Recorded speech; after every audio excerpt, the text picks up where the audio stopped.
Hello everyone, this is Duran's Healing, and I'm here to pull some quick channel messages. But first, I would like to remind you that I have created a workbook, journal, for those of you who are on your healing journey, and I have the link in the description box below. So please be sure to check that out if you're interested. And let's get into the messages. And the message that's speaking the loudest has to do with the cleansing.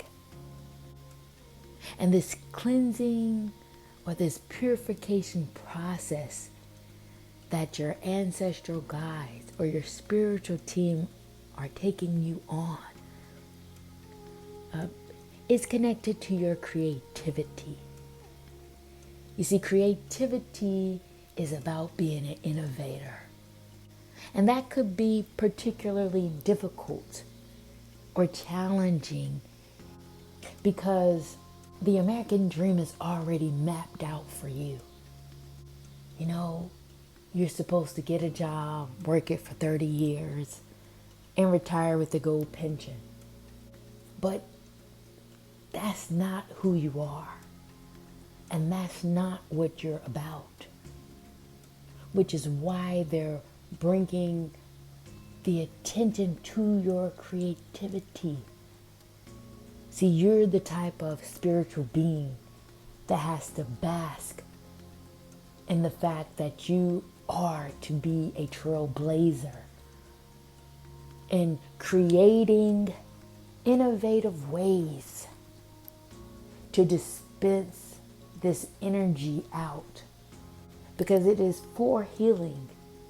It is supposed to touch the lives of the culture, of the consciousness of this paradigm, and for you to take ownership of it.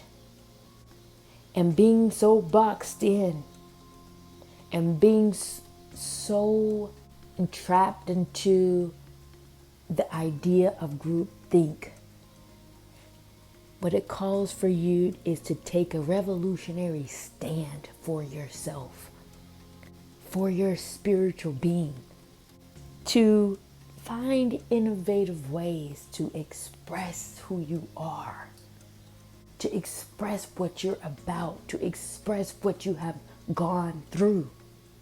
Right now, I can see that there is a community where this creativity is supposed to bleed into.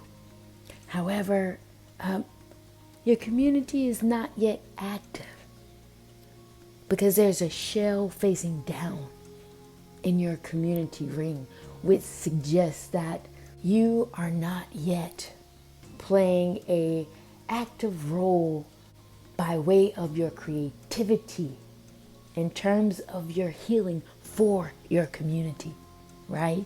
You may be around a lot of people. People may know you as a very spiritual person. They may even come to you for healing advice, counsel, or just to be around your healing energy or your healing presence. But your spiritual guides are saying, there's much more to you. But what you need to do is to follow your light. Follow what propels you. Follow what your gut tells you to do. You're guided by the flow of things. You're guided by the continuity. When things start to haywire, or you may feel some disruption in the energies around you, your job is to go with the flow. You don't push against that. And once you find that light, somehow it's connected to your life's mission and your life's work. The higher message says that your light is guiding your work. There's nothing more important than healing the consciousness of the very people around you. That's what you're here to do. These are the breadcrumbs that are guiding you along the way. along the way to a much more deeper healing that will open up the floodgates of a different version of what healing looks like in the paradigm in which you live in. Things are already set up. Oh, when people are sick, they go to the hospital. When people need help, they go to therapy. When a person's car breaks down, they go to a mechanic. It's already systemic. However, what you're here to do is to break open a new wave of healing, calling you to be a creator, to open up a new doorway and a new version of what healing looks like, touching a deep, profound level in the human psyche that the 3D has yet to find answers for. You are the answer. And within that answer comes with a degree of protection.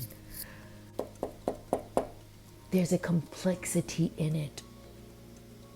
And you must nurture that. You must understand that this part of yourself doesn't come with a manual. So you must push yourself beyond the envelope that the society has created for a person like you. You never fit the mold, and you were never meant to. But you shouldn't have a negative thinking around that. You should find out the reason why. And it has everything to do with your life, work, and your light, and a deep level of healing that people are crying for. And you are the carrier of that healing.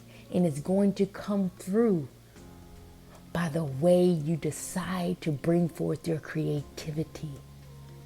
And the thinking around it must change. The understanding that you have around spirituality must change. It must go to that next level, a new level of wisdom. The consciousness of the paradigm comes with a cap. But once you tap into the core of your being, once you tap into the innovator and take ownership and authority of the wisdom that you carry and the authenticity of who you are, you will begin to blossom a higher wisdom, a higher level of consciousness, a higher awareness, a new school of thought. But you must listen. You must listen to your intuition. You must listen to your gut so that you can become very clear about what it means to be at home for you. It's one thing to call yourself a spiritual being.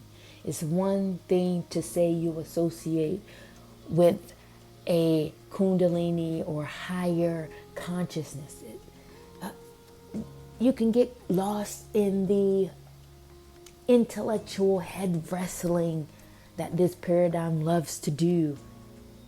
Kind of trapped in an egocentric ideology. But you're much more sophisticated spiritually than that. Much more. And I can see it here. Because you're at home in the world of magic. You're at home playing on the current of the cosmos. You're tapped into a new level or a different level of spiritual consciousness. But what it calls for you to do is to take ownership of that and take action so that the visibility of the healing capacity that you carry can finally reach the people. Period.